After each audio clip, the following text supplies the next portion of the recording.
Ai, deixa eu colocar um boné, porque eu tô me sentindo estranho. Oiê! Eu sou o Lu e seja bem-vindo ao Alucinarte. Esse canal aqui foi criado com a intenção de ficar um pouquinho mais próximo de vocês e de mostrar com um pouquinho mais de detalhes o trabalho que eu faço, diferente do que eu consigo fazer lá no Instagram e no TikTok com alguns vídeos curtos. Então, seja bem-vindo se você gostar de ver vídeos longos ou se você gostar de ter um pouquinho mais de proximidade com o artista que você segue. Vamos lá! Hoje eu tô trazendo essa arte aqui, que eu postei lá no Instagram e eu achei que seria interessante trazer aqui com um pouquinho mais de detalhes, sem esse movimento tão acelerado, para que vocês consigam ver com um pouquinho mais de detalhe o que eu tô fazendo. Eu resolvi fazer esse Pokémon que eu gosto muito, Machamp. Pra chegar nesse resultado final aqui, eu passei por algumas etapas. Eu não trouxe a etapa do rascunho aqui, porque obviamente a gente sabe que é caótica. quero trazer em um outro momento um vídeo específico sobre rascunho e sobre como eu faço eles de uma forma um pouquinho mais limpa. Tá, então aqui a gente vai ver a partir da line art. Então eu começo a produzir a line art de uma forma que seja um pouquinho mais limpa, um pouquinho mais do jeitinho que eu gosto de fazer, um pouquinho mais fina, mais simples, sem muita variação de traço nesse momento. Não é o tipo de arte de movimento que eu tô querendo trazer. Como a imagem estática, faz mais sentido deixar esse line art mais limpo e mais simples. A partir daí, eu começo a fazer também alguns detalhezinhos um pouquinho mais marcados, como a definição dos músculos e tudo mais. É uma coisa que a gente consegue fazer muito melhor na pintura, mas eu também gosto de trazer na line art para trazer um pouquinho de dinamismo para isso. Depois que eu finalizo a line art, vem aí o truque de mestre. Não é nenhuma novidade, todo ilustrador faz isso no Instagram, mas eu duplico a camada de line art e eu desfoco ela um pouquinho. Isso dá a impressão de que não sei explicar qual é a impressão que dá, qual é o efeito que dá. Mas é um efeito muito bonitinho que eu gosto de ter nas minhas artes e que traz resultados como esses aqui. Tá, feito isso, a gente separa a line art em outra camada e cria uma nova para as cores base. E daí é importante criar uma camada para cada cor desse desenho, porque senão você vai ter alguns problemas. Certo, depois que você coloca as cores base, vem a parte mais legal do desenho. É a parte mais tranquila que você não precisa se preocupar tanto.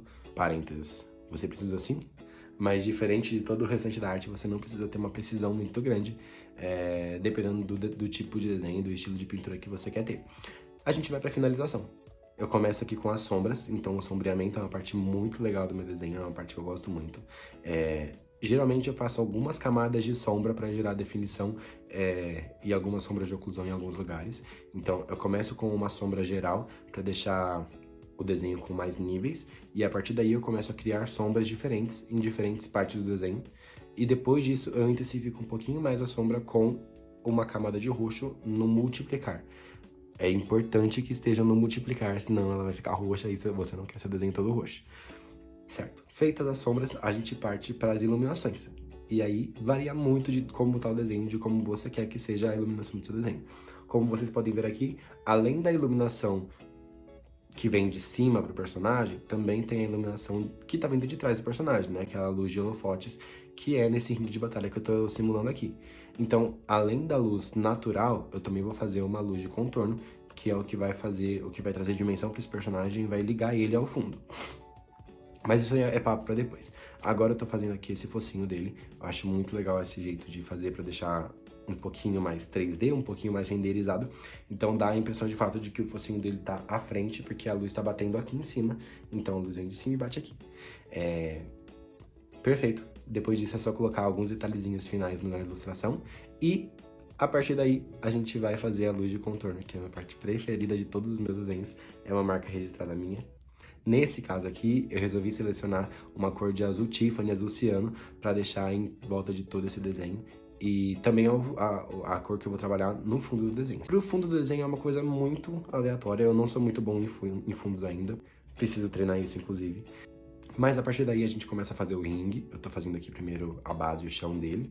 Depois eu faço ali aquelas grades, aqueles pedestais com linhas presas. E a partir daí eu começo a fazer um sombreamento bem simples, porque esse fundo vai estar desfocado. E é uma das outras coisas que eu gosto de fazer quando eu faço fundo, para disfarçar algumas das figuras que a gente faz. Eu também adicionei alguns pontos de luz. Vou colocar ali o efeito bokeh, para ele ficar como se fossem luzes desfocadas mesmo. E a partir daí é só alegria, o desenho tá finalizado. E esse é o resultado final! Gente, pra hoje é isso. Não sei como fui, me digam nos comentários se tiver algum comentário, se tiver alguma alma viva vendo esse vídeo. E eu vejo vocês no próximo vídeo. Tchau!